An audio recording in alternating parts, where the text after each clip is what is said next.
Welcome to Local Matters. I'm Sarah Love here at the Rogers TV studio.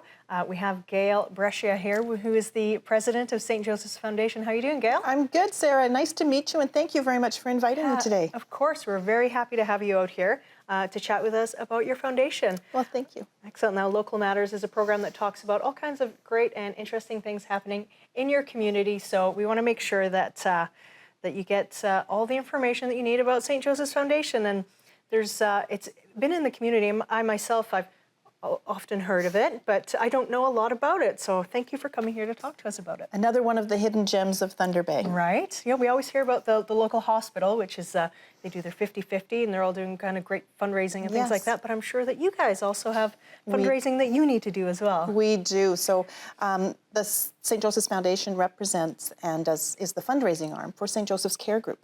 And as many people would know in the community, St. Joseph's Care Group is almost everything else except acute care. Right. So things like addictions and mental health, long-term care, rehabilitative care, hospice, palliative care. Probably the best known part of our organization is the hospice and palliative care. Okay. So there's lots going on there. Always. And so before we get into that, like, how did the foundation come about? Like, where did it come from? So we've been around since 1983. Oh, wow. When St. Joseph's Heritage was just sort of an idea, and that was going to be a place for all seasons. So a new way for seniors, for people who were getting to the later stages of their life, to be able to live in a community that had recreational facilities, that had shopping. They could have independent living. There was a fine dining room in the Heritage way back in the day, a fantastic pool, a bowling alley. And the Sisters of St. Joseph, of Sault Ste. Marie, that was their idea. And so they built the building and had people come in, and people lived there and enjoyed it. Lots of people did recreational facility jobs and activities there. That was in Sault Ste. Marie? No, that's in Thunder Bay. Oh, okay. So it's the Sisters of St. Joseph of Sault Ste. Marie, but their facility, their work was in Thunder Bay, North Bay, and Elliott Lake. So just a little bit of a twist. We like to incorporate all of Northern Ontario into our organization. I love that. And has it always been in the same building? The Heritage has always been in the same building. Wow, okay. So again, a new concept in senior living and a place for the future. And our office has actually still always been there, and as far as I know, will always be there.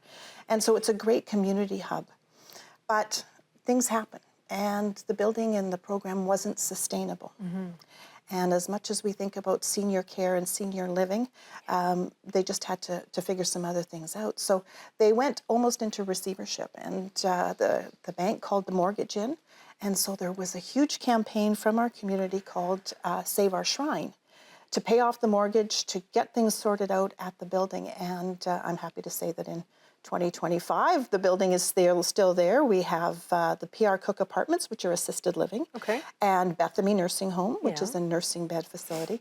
The pool and the recreation facilities aren't there anymore, but there is some for-profit businesses that are there that service the community as well.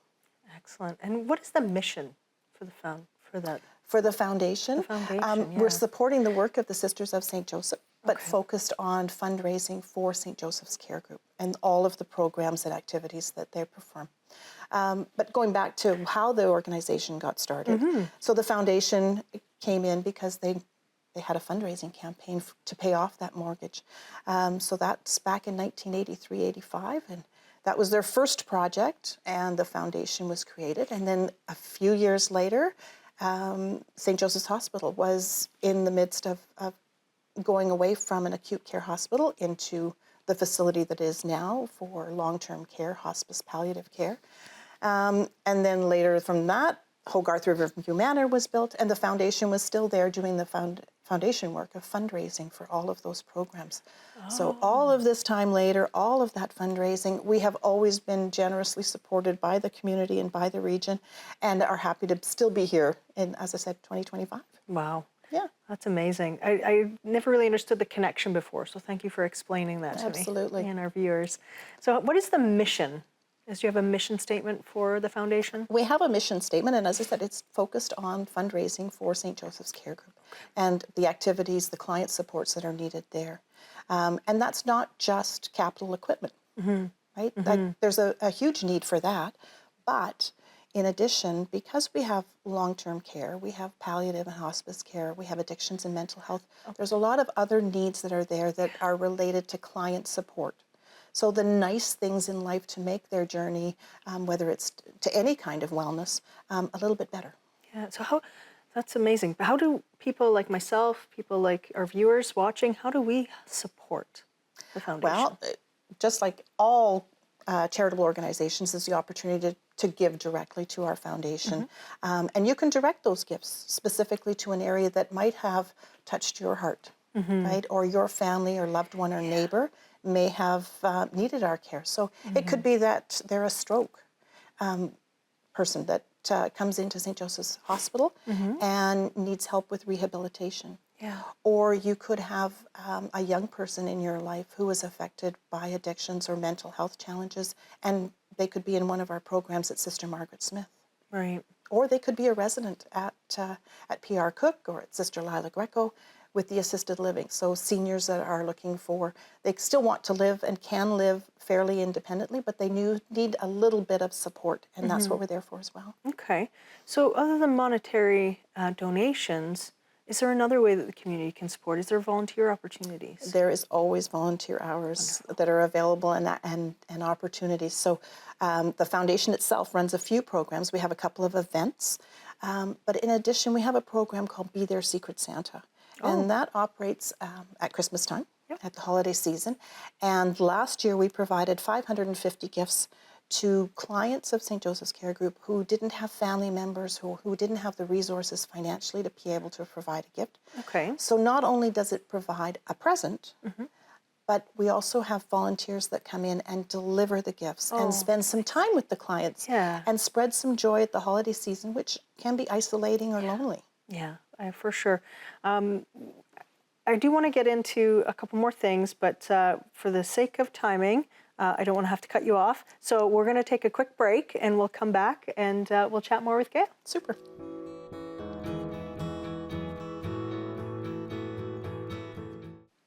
Welcome back to the show. Thanks for sticking with us on Rogers TV, where you're watching Local Matters. I'm Sarah Love, and I have Gail Brescia here with me, who is the president of the St. Joseph's Care Foundation. How are you doing, Gail? I'm really good. Fantastic. Before the break, we were chatting about the Be Their Secret Santa program, and I'm really interested in the different ways that the foundation has the different stories that have people that can connect with, because that's what really resonates with me, is the people that have been affected by this. Can you chat a bit more about that? Absolutely. So 2 years ago, we started a storytelling campaign called Caring Moments. Okay. And it was telling the stories of real people who had been in care at St. Joseph's Care Group and how their family or their loved one had been affected.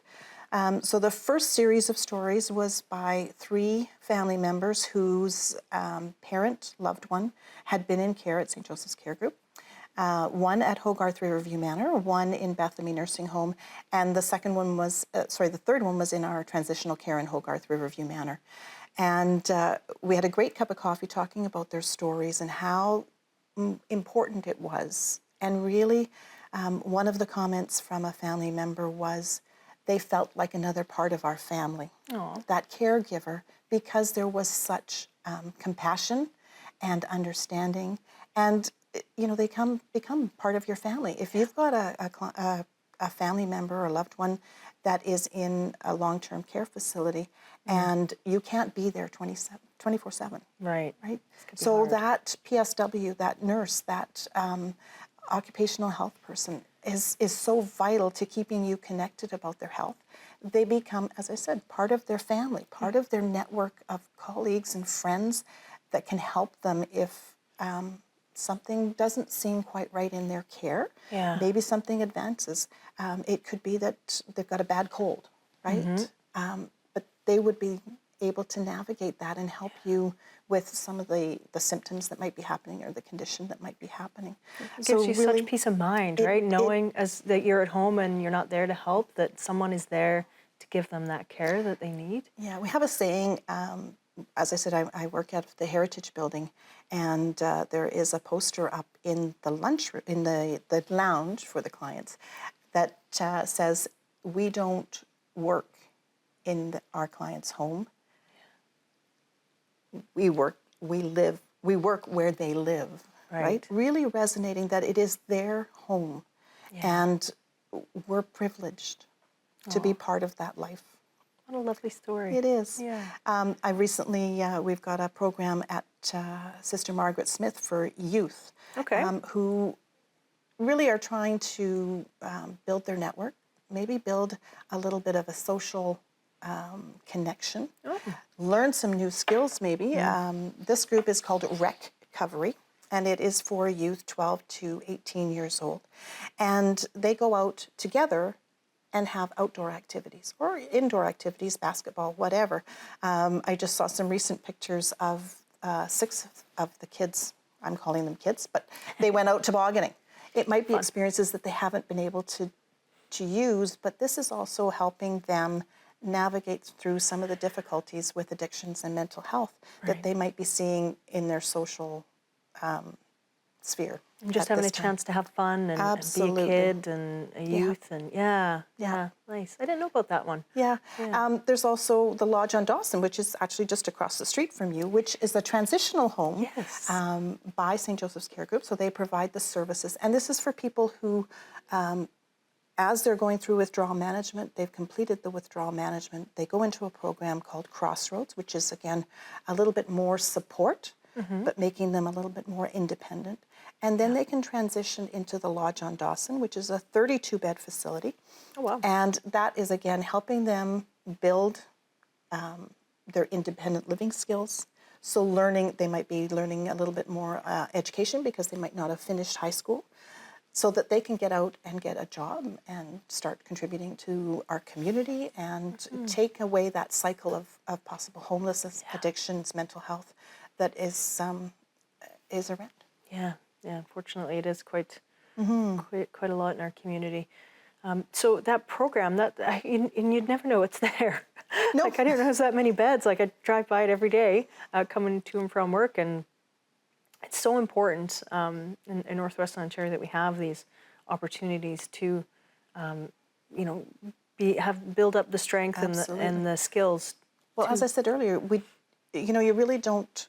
I don't think the community always remembers all of the places and the activities and the support that St. Joseph's Care Group provides. 100%, yeah. Right? There's a pain management program that is over in Victoriaville. Oh.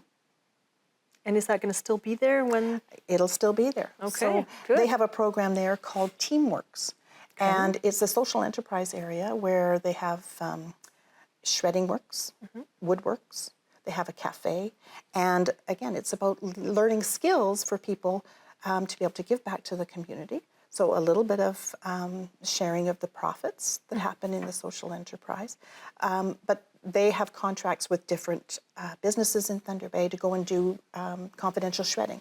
Or Ragworks is another option where they're learning how to make rags out of used clothing. So those are used in mechanics shops. Oh. So it really, a vast network of things that are happening that are all facilitated by this wonderful organization called St. Joseph's Care Group. I had no idea. Yeah. Wow, that's amazing. That's why I'm here. Exactly, right. That's why we have people like you come on the show.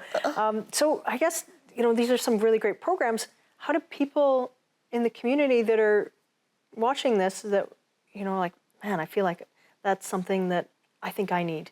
How do they go about using those resources? Depending on what their needs are, they can reach out to the mental health and addiction services that are mainly housed over at Sister Margaret Smith. But if it's long-term care or extended care that's required, that would go through one of the social agencies or facilities. Your family physician would refer you to care, depending on what your needs were. It's just, as I said, such a huge organization. You think about the rehabilitation side for someone who they might have a stroke or they might have had a hip replacement, or they might have had a knee replacement and need that place to stay to have physiotherapy every day more consistently, maybe than what's able to come out to your home and visit you. Yeah. So those are available at St. Joseph's Care Group.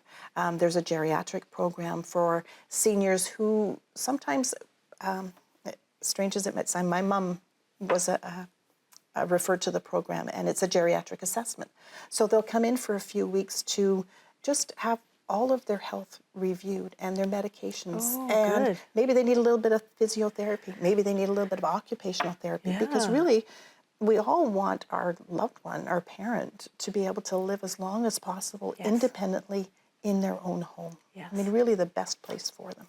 And when is that something that a senior would just say, "This is what I want to have done," or do you find it's more the caregivers or the children of the seniors that are pushing for them to have that done? It's a combination of all of those things. Their healthcare professional, their physician, their physician assistant, right? They would refer it, might see it.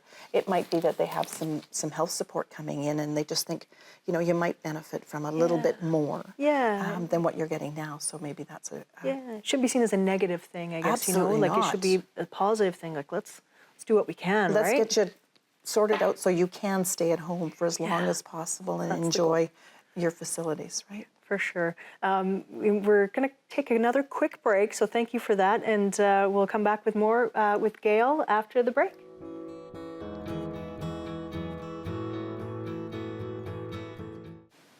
Welcome back to the show. I'm Sarah Love, and we're here with Gail Brescia, the president of St. Joseph's Foundation. And thank you so much for the stories that you just mentioned before the break. Those are so nice. As a fundraiser, that's what we like to do. We like to share the stories because it starts to resonate with people about, oh, I might know somebody like that. Yes. Or they've had that experience themselves with their own loved one or their next door neighbor. Yeah. And we really are our neighbors' keepers, right? Yeah. I mean, you think about back in when I was a child growing up, neighbors were very, very connected. Yes. And I think we miss some of that now with all of the changes in society. But we still like to look out for our neighbors. For sure, for sure. And, I'm kind of at the age now where I'm starting to see these different things like strokes and different ailments where I didn't really think about that when I was in my 20s or 30s. It's now I'm seeing it, and I'm understanding the value of the foundation and having it here in our communities. So we're so lucky to have it. Well, we were talking about, sometimes it's the unexpected that happens. Yes. Right? So always. You could be fairly young and in great health, but have a stroke. Yes. You could be young or a little bit older and be affected by MS or ALS. And St. Joseph's Care Group also has the ability to be able to look after those complex medical care needs where, you're as that disease advances, you need a little bit more care. So I have a situation where I had a friend who was diagnosed with ALS in his 50s. He was independently living, but then had to be moved into an assisted living place, but was fairly independent and could get around.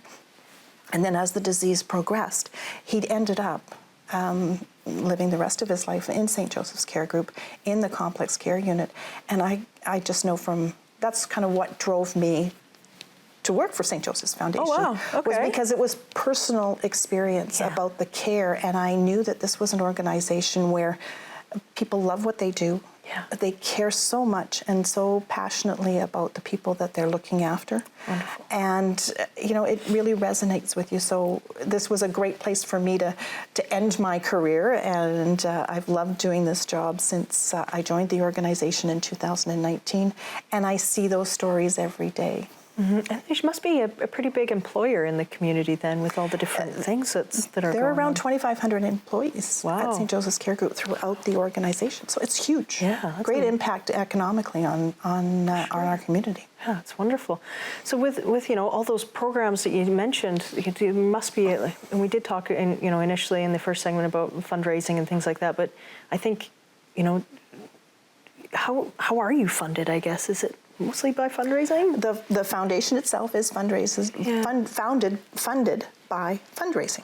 Right. And so we give back to St. Joseph's Care Group. Last year was one of the strongest years that we have, and we donated $543,000 back to St. Joseph's Care Group to a variety of programs, not just capital equipment, but things like the Be Their Secret Santa. Yeah. Just a couple of weeks ago, we had a hoedown. Oh. So at our long-term care facility at Sister Lila Greco. Okay. They didn't have a dance, but we did have a country band. We had a country-themed meal. And oh my gosh, it was so wonderful. The clients had such a great time because they came dressed up. Nice. And we had a photo booth, so they were having photos done. I mean, it's really about living and being happy where you're living and comfortable and secure and well taken care of. Yeah, and feeling normal, I guess. Yes. You know, like we all want to feel normal. Yeah, as normal as one can feel. So the fundraising piece, it's really important. And to our viewers at home, if you can donate, I think that it's something that you'd really love for people to do if they can. Absolutely. And I guess is it $20? Like, is it the denominations? You know what? Because some people may feel like they can't do a lot, but I can do a little bit here and there. There's so many ways that you can give. I mean, you think about within each of us, we have the capacity to give. Yeah. And just because someone is donating 5 figures, but you have $5. Yeah. $5 is still a ripple in the ocean. Right. To provide the care and the equipment that we need. And together, we can do it together. Yeah. I think about things like, you might not be able to afford $50 a year, but could you afford $5 a month? Mm-hmm. Mm-hmm. Yeah. And that impact is a huge impact. I guess what's that, we talked about the unexpected. What's the motivation for viewers to want? I think really it's, in my experience, it's the gratitude. It's being grateful for the compassion and the care that is provided by the healthcare professionals at St. Joseph's Care Group, and they want to give back. They want to be able to say thank you. We had someone last summer who's was a grandfather who was in care, and his granddaughter was getting married, and the family desperately wanted the granddad to be there. And one of the staff took the time to bring him to the wedding so that he could enjoy that experience. Nice. The staff are just amazing at what they will help do to, as I said, to improve that quality of life, to make the experience and life continue to be worth living. Wow, that's so nice to hear. What a nice afternoon we're having here. We've got a couple of minutes left before we wrap up. Is there anything that you want to talk about that we didn't talk about that you really want to, send out to our viewers? I think one of the things that people know about our care and compassion and commitment to a healthy lifestyle and wellness, but they also look at the outside of a building and they go, geez, it's kind of old. And we know that. There's a lot of history there. There's a lot of history there, absolutely. That St. Joseph's Hospital was built in the late 1800s. Wow. So, and it started in the church rectory. Oh, okay. Was the first patient of the Sisters of St. Joseph. We didn't have a chance to talk about that story, but that'll be for another time. Right. But that building is old. Yeah. It's the love and the care that's inside. But we know that in the future, we're going to need to do some work on that building. And I know that Thunder Bay and our community and our region will be there to support us because they've seen how well they're looked after and the results of the great care that's there. Right. I love that. And, I'm just thinking of, as a viewer right now, if I'm watching this, I'm thinking, is there an opportunity for me to just come and spend some time with the people that maybe don't have families that are there in the palliative care and things like that? So they're absolutely... Can you do that to keep people company and just... St. Joseph's Care Group has a volunteer services department, and they're always encouraging people to come out from the community to help. We have wellness carts that will go around. We have a mobile book cart, right? Yeah. Or just, as you said, to be able to spend some time with someone, whether it's a phone call or whether it's a personal visit. It's just wonderful to brighten somebody's day, isn't it? Yeah, the thought that there's people there that don't have people To visit. To visit, yeah, and to connect with. So that's a really, I'd love to leave our viewers with that, for sure.